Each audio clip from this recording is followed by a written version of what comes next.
નમસ્કાર વિદ્યાર્થી મિત્રો, welcome to all of you Vidyakul Gujarati commerce. Yes, આપ સર્વે વિદ્યાર્થી મિત્રોનો વિદ્યાકુલ ગુજરાતી કોમર્સ પર ફરીથી એક વખત સ્વાગત છે. આજે આપણે લઈને આવ્યા છીએ ધોરણ 12 કોમર્સ સ્ટેટિસ્ટિક્સમાં સેક્શન E વિભાગીના મોસ્ટ આઈએમપી પ્રશ્ન. અને આ મોસ્ટ આઈએમપી પ્રશ્ન આમ તો જોઈએ તો 3 જ ચેપ્ટરમાંથી પૂછાય છે, પણ આ ત્રણેય ચેપ્ટરમાં શું ધ્યાન રાખવાનું છે એના વિશે આપણે વાત કરી લઈએ.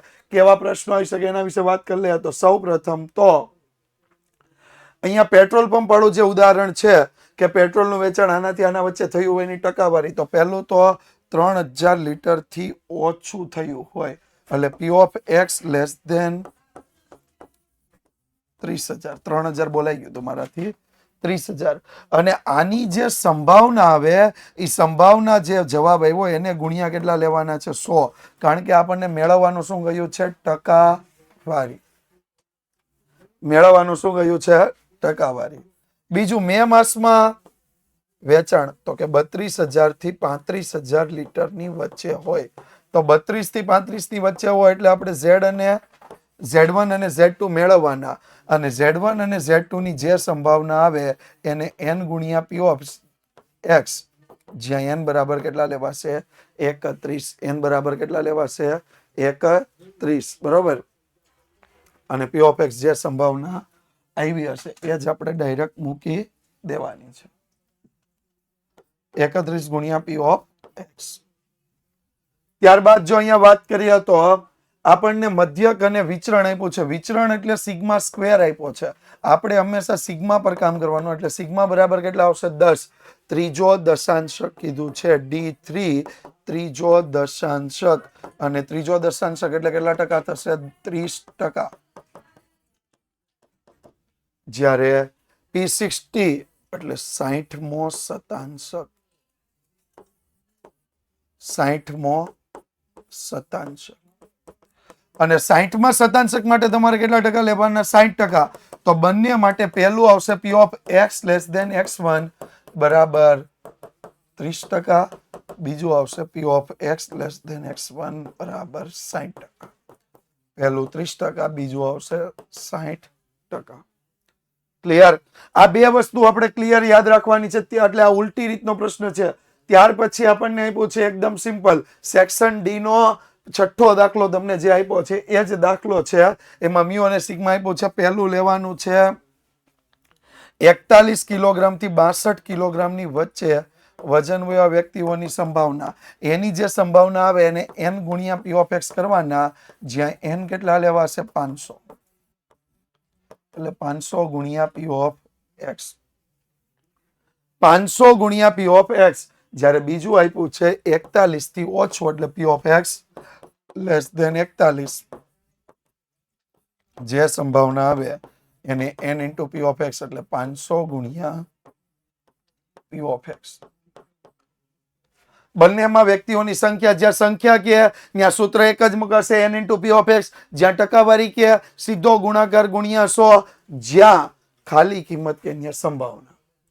અને આ ઇતિહાસ એક વખત રચાઈ ગયો તો માર્ચ 2025માં આ બધા જ તમે ક્લાસ જોવો અને ગુજરાતની બોર્ડની પરીક્ષા હોય કે કોઈ પણ પરીક્ષામાં ગુજરાતના વિદ્યાર્થીઓની સૌથી hot favourite, most favourite series છે ભવિષ્યવાણી અને સૂર્યોદય સિરીઝ.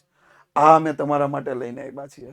તો ભાઈ આના માટે પણ તૈયારી કરી રાખજો. ત્યાર પછી વાત કરીએ યુનિવર્સિટીની એક હોસ્ટેલમાં રહેતા વિદ્યાર્થીઓનું સરેરાશ ખર્ચ આપી દીધું છે. અહીંયા પણ પ્રશ્ન આપણને આપે, આમાં કોઈ પણ બે ઓપ્શન આપે. પહેલું આવશે 750 થી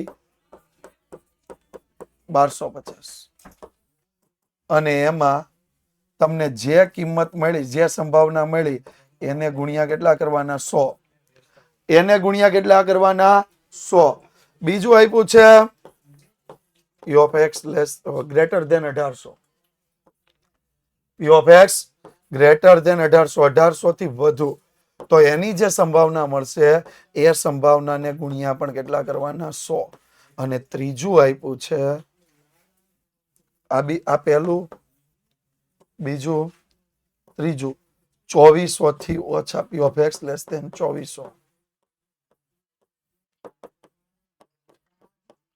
તો P of X બરાબર ગુણ્યા 100. ઓકે, આ ત્રણ કિંમતો ગુણ્યા 100 ટકાવારીમાં મેળવીને આપણે જવાબ લાવવાનો છે. ત્યાર પછીની વાત કરીએ, જેમ મેં આગળનો દાખલો કીધો તેમ મ્યુ તો તમને આપી દીધા છે 400, સિગ્મા સ્ક્વેર આપી દીધા છે 900, સિગ્મા બરાબર કેટલા થઈ જશે 30. આપણને મેળવવાનું કીધું છે ચોથો દશાંશક એટલે D4, ચોથો દશાંશક D4, D4 બરાબર 40%. અને 90મો શતાંશક એટલે P90, P90 બરાબર 90%. ઓકે, તો આ આપણે કિંમતો મેળવવાની છે. ત્યાર પછીના પ્રશ્નની વાત કરીએ તો એમાં પણ સીધો પ્રશ્ન છે. પહેલી કિંમત લેવાની છે 850 થી 1200 વચ્ચે. આમાં સંભાવના જ મેળવવાની છે, એટલે એમાં જે જવાબ આવે એ આપણો સીધો જવાબ. જ્યારે બીજું છે 600 થી 750 વચ્ચે, અને એમાં પણ જે જવાબ આવે એ જ સીધો આપણો જવાબ. ઓકે, ત્યાર પછી વાહ ભાઈ વાહ, હેતુલક્ષીમાં પ્રહાર. ભાઈ હેતુલક્ષી જો તમને ન આવડતા હોય, તમને એમ થતું હોય મારી બોર્ડની પરીક્ષામાં સૌથી વધુ માર્ક્સ કપાઈ જાય તો એ હેતુલક્ષીમાં કપાઈ જાય, તો તમારે એક જ કામ કરવાનું છે. આ જ વિડીયોના ડિસ્ક્રિપ્શનમાં તમને હેતુલક્ષીની PDF આપેલી છે. Account, state, eco, BA, English અને SP 6 વિષય, જેમાં હેતુલક્ષી તરીકે MCQ અને SQ આવી શકે. તો એની PDF ફટાફટ ડાઉનલોડ કરી લો અને એનો અભ્યાસ કરવા માંડો, કારણ કે હેતુલક્ષીમાં માર્ક્સ આપણે એક પણ જવા દેવા નથી. અને જો તમને એમ લાગતું હોય કે હજી સેક્શન C થી F નો પણ મારે પ્રેક્ટિસ કરવી છે, મારી પાસે ક્યાંથી પ્રેક્ટિસ કરવી એ નથી ખબર, તો ભાઈ આ પેપર સેટ મંગાવી લેવાનું છે, યુથ સ્વયંનો પેપર સેટ. ત્યારબાદ વાત કરીએ ઉલટી રીતનો પ્રશ્ન. અહીંયા મધ્યક અને પ્રમાણિત વિચલન મેળવવાનું કહી શકે તો 3590 થી જો ઓછા હોય એવા કેટલા આપ્યા છે 7.78%. એવી જ રીતે 5100 થી ઓછા હોય એવા કેટલા આપ્યા છે 94.52%. આને તમારે ઉલટી રીતે ગણવાના, અને જો મ્યુ અને સિગ્મા મળી જાય કઈ રીતે, લોપની રીતે સમીકરણ દ્વારા, ત્યાર પછી 95% માટે શું લેવાનું, mu plus minus 1.96 sigma, mu plus minus 1.96 sigma. ત્યાર પછીનો પ્રશ્ન 70 થી 90 વચ્ચે ગુણની ટકાવારી, સોરી 68 થી વધુ ગુણ મેળવતા હોય એની ટકાવારી એટલે x greater than equal to 68, x greater than equal to 68. અને એમાં જ્યારે સંભાવના મળે ત્યારે હંમેશા n into p of x લેવાનો છે. બીજું આપ્યું છે, આ તો પહેલી વાત થઈ ગઈ. બીજી વાત આપી છે 70 થી 90 વચ્ચે, તો p ઓફ 70 થી x મોટા 90 થી નાના. અને આની જે સંભાવના મળે એમાં આપણે સંખ્યા મેળવવાની છે. અને સૌથી વધુ ગુણ મેળવતા 50 વિદ્યાર્થીઓના ઓછામાં ઓછા ગુણ, તો સૌથી વધુ માટે 50/500 ગુણ્યા 100 એટલે કેટલા ટકા ગણવાના, એને 10% વિદ્યાર્થીઓના ગુણ ગણવાના છે. કેટલા ટકા વિદ્યાર્થીઓના ગુણ ગણવાના? ભાઈ 10% વિદ્યાર્થીઓના એ ગુણ ગણવાના છે. ત્યાર પછી અવયવની રીતે લક્ષનો પ્રશ્ન છે. અવયવની રીતે અવયવ પડ્યા બાદ f(1/2) ની કિંમત મેળવવાની. -1/2. x ની કિંમત x ટેન્ડ્સ ટુ કેટલા આપ્યા છે -1/2. x ની કિંમત -1/2. અહીંયા પણ આપણને શું કીધું છે, અવયવની રીત. અને એક વખત અવયવ કમ્પ્લીટ થઈ જાય તો શું લેવાનું છે, f(-3), f(-1/2), f(-3). ઓકે, ત્યાર પછી જો વાત કરીએ તો વિદ્યાકુલની ટીમ આવી રહી છે. ભાઈ આપના શહેરમાં, આપના તાલુકે, આપના જિલ્લે, આપના ગામ સુધી પહોંચી રહ્યા છીએ. અને તમારે જો અમને મળવું હોય, તમારે વિદ્યાકુલ સાથે મુલાકાત કરવા આવવું હોય તો તમને ખબર કેમ પડશે, તો કે ડિસ્ક્રિપ્શનમાં લિંકમાં જે ફોર્મ આપ્યું છે એ ફોર્મ ભરી દેશો એટલે તમને ખબર પડશે કે વિદ્યાકુલની ટીમ ક્યારે, કેટલા વાગે, કઈ તારીખે તમારી નજીક આવી રહી છે અને તમે ત્યાં અમને મળવા માટે આવી શકો છો.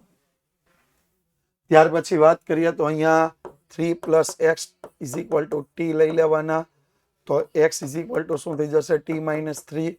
સૂત્ર મૂકવાનું થશે limit x tends to a x ની n ઘાત માઇનસ a ની n ઘાત divide by x minus a is equal to n ગુણ્યા a ની n માઇનસ 1 ઘાત પરથી આ સૂત્ર પરથી તમે જવાબ મેળવી શકો છો. આગળની વાત કરીએ તો અહીંયા f ઓફ 2 તો આપણને f ઓફ x આપણને આપ્યા છે. f ઓફ x બરાબર 2x સ્ક્વેર પ્લસ 3 તો f ઓફ 2 પ્લસ h બરાબર 2 ગુણ્યા 2 પ્લસ h આખાનો વર્ગ પ્લસ 3 તો 2 ગુણ્યા 2 નો વર્ગ કેટલા થશે 4 plus 4h plus h square plus 3 તો 8 પ્લસ 8h પ્લસ 2h નો વર્ગ પ્લસ 3 તો 2h નો વર્ગ પ્લસ 8h પ્લસ 11 આ f2 પ્લસ h થઈ ગયું. હવે f2 લઈએ તો 2 ગુણ્યા 2 નો વર્ગ પ્લસ 3 2 ગુણ્યા 4 પ્લસ 3 તો 8 પ્લસ 3 એટલે કેટલા થશે 11 8 પ્લસ 3 બરાબર કેટલા થઈ ગયા 11. આગળ વાત કરીએ તો અહીંયા તમે સીધું લખી શકો છો x ની 3 ઘાત માઇનસ 2 ની 3 ઘાત. હું ખાલી હિન્ટ આપું છું. આખો દાખલો તમારે ગણવાનો છે. આપણે વન શોટમાં ગણાવ્યા છે બરોબર. એટલે તમને નો સમજ પડે તો વન શોટમાં જઈને તમે જોઈ શકો છો અને પછી સૂત્ર મૂકી દેવાનું limit x tends to a x ની n ઘાત માઇનસ a ની n ઘાત divide by x minus a is equal to n ગુણ્યા a ની n માઇનસ 1 ઘાત પરથી. સેમ અહીંયા આવશે x ની 10 ઘાત માઇનસ 2 ની 10 ઘાત છેદમાં x ની 5 ઘાત માઇનસ 2 ની 5 ઘાત બરાબર. આ સૂત્ર પરથી આપણે દાખલો ગણવાનો થશે. આગળ વાત કરીએ તો અહીંયા x પ્લસ h બરાબર t લઈ લેવાના તો h બરાબર શું આવશે t માઇનસ x આવશે. સૂત્ર as it is limit x tends to a limit x tends to a x ની n ઘાત માઇનસ a ની n ઘાત divide by x minus a is equal to n ગુણ્યા a ની n minus 1 ઘાત પરથી. અને હા कमेंट चौकसથી करजो कि अब गुजरात बोर्ड के हर बच्चे के दिल में रूल किसका. तो अब गुजरात बोर्ड के हर बच्चे के दिल में रूल विद्याकुल का. रूल विद्याकुल का. भाई महत्तम અને ન્યૂનતમ કિંમત માટે બે જ શરત છે. પહેલું પ્રથમ વિકલિત કેવું કરી નાખવાનું 0, દ્વિતીય વિકલિત less than 0 is equal to મહત્તમ અને દ્વિતીય વિકલિત greater than 0 is equal to ન્યૂનતમ. આ ભાઈ ફાઇનલ છે. આમાં પણ એ જ રીતે પ્રથમ વિકલિત કેવું આવશે 0 એટલે બે કિંમતો મળશે ડી સ્ક્વેર વાય ના છેદમાં dx નો સ્ક્વેર. જો લેસ ધેન 0 તો મહત્તમ અને ડી સ્ક્વેર વાય ના છેદમાં dx નો સ્ક્વેર જો ગ્રેટર ધેન 0 તો ન્યૂનતમ. ઓકે થઈ ગયું ભાઈ કમ્પ્લીટ. આગળ વધીએ. ન્યૂનતમ ખર્ચ માટે બે શરતો. પહેલી ડીસી ના છેદમાં dx બરાબર 0 અને ડી સ્ક્વેર સી ના છેદમાં dx નો સ્ક્વેર ગ્રેટર ધેન 0. ન્યૂનતમ કિંમત છે. ન્યૂનતમ માટે હંમેશા ઓપોઝિટ ગ્રેટર ધેન 0 બરોબર. અહીંયા ન્યૂનતમ ખર્ચ પણ શોધો એવું કીધું છે એટલે એના પર પણ થોડું ધ્યાન આપો. ન્યૂનતમ ખર્ચ પણ તમારે મેળવી લેવાનો છે. ઓકે આગળ વાત કરીએ. અહીંયા પહેલા તો આમદની મેળવવાની. r is equal two x into p. મહત્તમ આમદની માટે dr ના છેદમાં dx બરાબર 0 ડી સ્ક્વેર r ના છેદમાં dx નો સ્ક્વેર લેસ ધેન 0. અને હા મિત્રો A1 પેપર સોલ્યુશન બેચ હજી જેટલા મિત્રોએ ન લીધી હોય લઈ લેજો, જોડાઈ જજો અને કહેજો એમાં પેપર કેવી રીતે લખાય છે બધું જ તમને માહિતી આપેલી છે. અને બોર્ડની પરીક્ષામાં પેપર એવી જ રીતે લખીને આવું તમારા માર્ક્સ આવતા કોઈ રોકી શકે એમ નથી. આગળ વાત કરીએ તો મહત્તમ નફા માટેનો પ્રશ્ન. નફાનું વિધેય ડાયરેક્ટ આપ્યું છે તો પહેલા તો નફાનું વિધેય ડીપી ના છેદમાં dx બરાબર શું આવશે 0 જ્યારે ડી સ્ક્વેર પી ના છેદમાં dx નો સ્ક્વેર લેસ ધેન 0. અહીંયા આપણને ખર્ચ અને આર આપ્યા છે, તો પેલા પી બરાબર આર માઇનસ સી. પી બરાબર શું આવશે? R minus C. ત્યાર પછી ડીપી ના છેદમાં ડીએક્સ બરાબર 0, ડી સ્ક્વેર પી ના છેદમાં ડીએક્સ નો સ્ક્વેર લેસ ધેન 0. બરાબર, મહત્તમ નફા માટેની કિંમતો. અને એવી સેમ કિંમતો આપી છે. આર પેલા તો આર મેળવવાનો છે એક્સ ઇન્ટુ પી, પછી પી મેળવવાનો નફો આર માઇનસ સી, ડીપી ના છેદમાં ડીએક્સ બરાબર 0, ડી સ્ક્વેર પી ના છેદમાં ડીએક્સ નો સ્ક્વેર લેસ ધેન 0. મહત્તમ નફા માટેની આ બે શરતો. આગળ જોઈએ. અહીંયા રમકડા વાળો પ્રશ્ન આપ્યો છે, એ પણ સેમ એઝ ઇટ ઇઝ. પહેલા તો આર મેળવવાનો એક્સ ઇન્ટુ પી, ત્યાર પછી નફો પી મેળવવાનો આર માઇનસ સી. પછી પહેલી શરત શું આવશે? તો પ્રથમ વિકલિત બરાબર 0, દ્વિતીય વિકલિત બરાબર લેસ ધેન 0. પ્રથમ વિકલિત બરાબર 0, દ્વિતીય વિકલિત લેસ ધેન 0. તો બસ, ક્વોલિટી મતલબ વિદ્યાકુલ છે, ટોપર મતલબ વિદ્યાકુલ છે. તમે બધા જાણો છો કે વિદ્યાકુલની લેગેસી શું છે, વિદ્યાકુલ શું કરી શકે છે, વિદ્યાકુલ કેવી રીતે આને વર્ક કરી શકે છે. તો મિત્રો, હજુ પણ જો આ ચેનલને સબસ્ક્રાઇબ ન કરી તો કરી લ્યો. હજુ પણ જેમણે હજી સુધી 12th કોમર્સ ટોપર ચેનલને સબસ્ક્રાઇબ ન કરી એ પણ કરી લેજો, અને વિદ્યાકુલ ગુજરાતી શોર્ટ ચેનલને જેને સબસ્ક્રાઇબ નથી કરી એ પણ કરી લેજો. યસ. તો ફરીથી મળીએ છીએ એક નવા સેશન સાથે. જોડાયેલા રહેજો વિદ્યાકુલ સાથે, Vidyakul Gujarati commerce YouTube channel સાથે. Thank you so much.